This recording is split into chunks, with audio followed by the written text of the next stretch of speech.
In life, there's two things guaranteed: death and taxes. Well, let's add a third one. Bandai making absolute banger anniversary sets for One Piece, because what the fuck is going on with OP17? Jesus Christ, You can't keep getting away with it! Oh boy.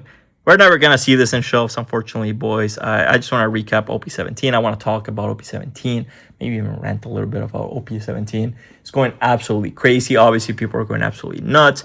Even before the insane reveals, even when people were saying, it might be the weakest that little anniversary set, before they revealed, obviously, the Super Pirate Crew, the newest stuff, before they revealed that it was already selling pretty consistently at 300 plus a box. Yikes. And after the reveals, after they ended up revealing this new rarity, this new Luffy, this new rocks, ended up going absolutely crazy. And now people are paying $450 a box, around a 50% increase. Yikes. Not ideal, but what makes OP17 so special? Well, before we even start with OP17, how about let's take a trip down memory lane. How about we go through the anniversary sets, and how about we see how they progress, right? First of all, we have our boy OP05, the one that started it all. Obviously, before OP05, every single set used to just have the one manga. It used to be the standard. It's kind of what everyone expected. And then OP05 came in and shifted everything on its head. God damn it. It ended up obviously introducing the 3 mangas. It ended up introducing the Oda signature. It ended up introducing the idea, the concept, that these anniversary sets are kind of cracked. And then we have OP09 come in and pretty much confirm it that yes, indeed, we will be fucking fire every single time. Every single time Bandai releases an anniversary OP set, this set essentially confirmed that yes, we will try to keep increasing it even more. Why? Why do I say that, right? This set, instead of 3 mangas, has 4 mangas, and instead of a signed Oda, it has a golden manga. This is very different than what we will see from OP13, which OP13 instead had the same mangas, but in a different coloration, right? That was the big hit. My opinion, this is the way better way to go about it. I just prefer the unique mangas versus, it's just the same one, but a different color. I think that's kind of lazy, actually. So what happens with OP13? We did kind of spoil it a little bit, but they still end up going absolutely crazy. Even if I'm not the biggest fan, obviously, of the red mangas themselves, the mangas are still crazy. Obviously, the 3 brothers. You also have the SPs going absolutely nuts. Obviously, the Jujutsu Kaisen one, the 5 elders.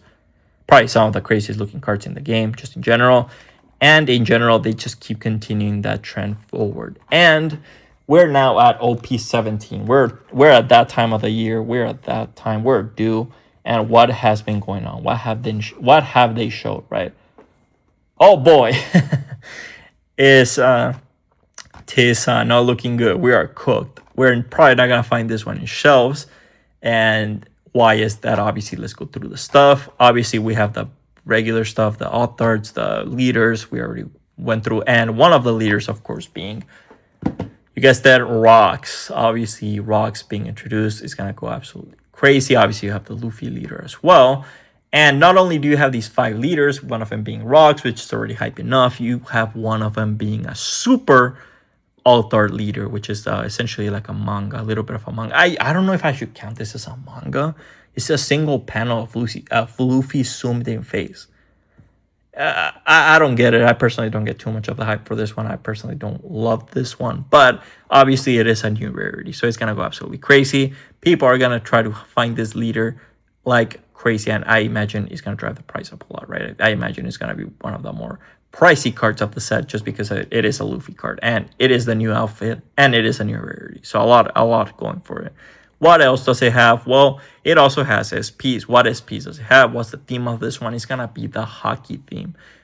It looks super sick. The foiling, I don't know if you guys seen the foiling. It looks so insane. The foiling, it just stands out, like the shimmering.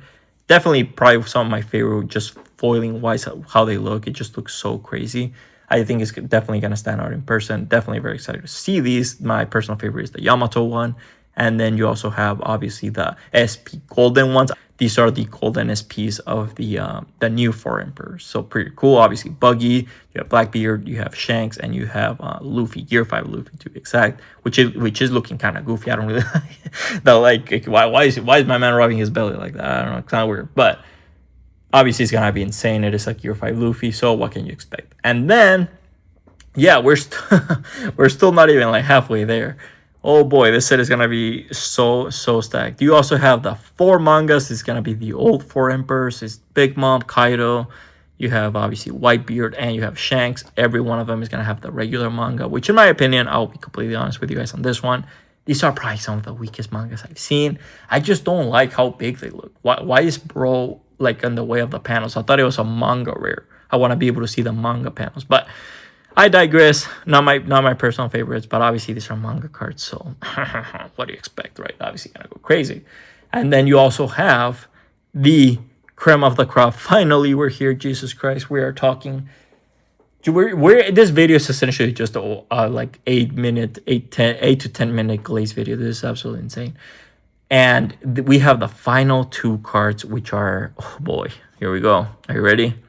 Oh yeah, we also have the Seekers, which there you go. Obviously the Rocks and the Loki, pretty cool. I personally love how the Rocks looks. I'm not the biggest fan of the Loki altar, but it still looks pretty dope, I will say. But I just personally wish they had gone a little bit crazier.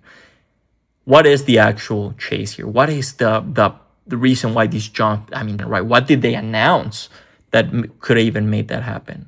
They announced a new rarity. They did it again, god damn it. They introduced, similar actually to OP09, they introduced 2 new mangas. In this case, instead of just a Goldie Roger, they introduced 2. One of them being the Rocks. Obviously, we have very hyped up character. I actually don't think this one is gonna be as crazy as at least the Roger or the Luffy, just because it is Rocks. It is a manga only character. He's not as popular as obviously the Roger, literally, but in the fucking One Piece, and what do you want to say? Obviously, a crucial integral character to the story, or you have Luffy, the literal protagonist. I just don't see Rocks being able to hold that up, just because he doesn't have those hype moments on aura right yet, at least in the anime, which is what most people are consuming One Piece with. Most people consume One Piece that way. And then you also have, I did kind of spoil it, screw it, but the Luffy. You have a new super pirate crew, similar rarity to the Rocks. Absolutely crazy. Both of these, obviously, in the name, it is kind of implied. Super pirate crew. We see the entire crew in the back. These look absolutely crazy. These look like silver. These literally look like someone handed you a silver card. It looks so crazy once they actually show the foil.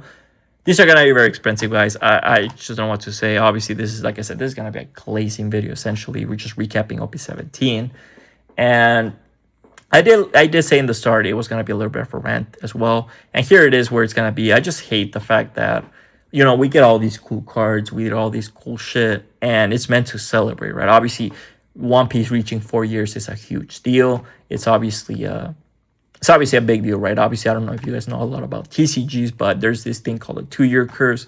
Most TCGs don't end up making it for 2 years, so obviously being able to make it over double that is pretty cool to see. And I, you know, as someone who's been here since I think OP 3, 4, it's fucking amazing to see, right? So the cards have been getting better, everything's been getting better except access to said cards. I just hate the fact that I know that we're never gonna be able to find this set. I just hate the fact that my pre-order, I ended up pre-ordering at $240, absolutely crazy price. But the fact that I think it's now gonna get canceled because of the massive spike, right? It just sucks that that's the feeling that we have to feel. And obviously, I know I'm not the only one. I am kind of curious to see how many of you guys are in the same predicament where you're excited for One Piece, but you're so damn tired about these chase and having to worry about finding stock and, you know, all this stuff. It's so overwhelming. Obviously, I want to be excited. I love the cards. I glazed them for like 7 minutes straight. But I did want to get this rant out there. I'm pretty sure I'm not the only one feeling this way. It's just so exhausting being excited for something, but knowing that unless I pony up at least 2x MSRP, I'm just pretty much never going to be able to get it. So, is it true? Are you never going to be able to get this? In my opinion, your best bet to get this set is going to be to go to your locals, to go to your store. And at least in my case, they end up selling out very fast. So I actually just didn't have that option, unfortunately, this time around. But your best bet is going to be to go to those LGSs, right? To become familiar with them, to become friends with them, to become, well, not friends with them, but become familiar with them, to actually become a part of your community, because stores are motivated to encourage players to come. What's a very easy way to do that? Sell to players at a cheaper price. Maybe not exactly MSRP, but most stores will at least give you a significant discount if you are a consistent player, because they actually also benefit. It's not just a win for you, obviously the price. It's actually a win for them as well. If you're a consistent player, if you're showing up to events, you're actually also boosting up their allocation, because how Bandai determines how much product the store is going to get, because every store right now in the country wants a One Piece. How they determine it is going to be A, on spending habits, and B, on your store's activity with tournaments, player count, all that stuff, right? It's going to be very important to Bandai. They love seeing those stuff, because if they obviously see a store being very consistent, if they see a store being able to bring in new players with most tournaments, with new releases, obviously Bandai is going to love that, and they're going to want to reward those stores. So that is the number one best and most guaranteed way to get product. Again, I don't know if at MSRP, that will just depend on your store, but at least at a much cheaper price. That is your best bet, right? To try to go to as many pre-release events as you can. At the very least, you'll get some packs, even if you can't get a box. Maybe you'll get lucky and you'll actually be able to buy a box for MSRP, a little bit more, whatever. Point being is, just try to become active in your local community. It's never too late. You don't have to be good at the game. You don't have to have the most expensive deck. You don't have to win. You just have to be part of that community. Let me know how you guys feel about OP17. I just want to talk about, obviously, OP17 is coming. Pretty big deal. I did want to highlight the price, obviously, how much it is spiked just because of the reveals. I want to highlight the reveals. I wanted to highlight, obviously, how I feel about it, kind of those mixed emotions. And, in my opinion, what is your best bet in case you still haven't been able to find OP17? Just try to go to those pre-release events. Try to sign up for as many as you can. And I do wish you the best of luck. If you're interested in more videos, if you're interested in more discussions for future TCGs, more One Piece, we will obviously do a discussion once OP17 comes out. We'll be talking about how the market reacts, how it's doing. If I ended up getting my pre-order, of course, we'll do all that stuff. We'll talk about all that fun stuff. Hopefully, I'll see you next time. Let me know how you're doing with OP17. Have you been able to find any? Do you have any pre-orders? All that good stuff. Let me know how you're doing, and hopefully, I'll see you next time.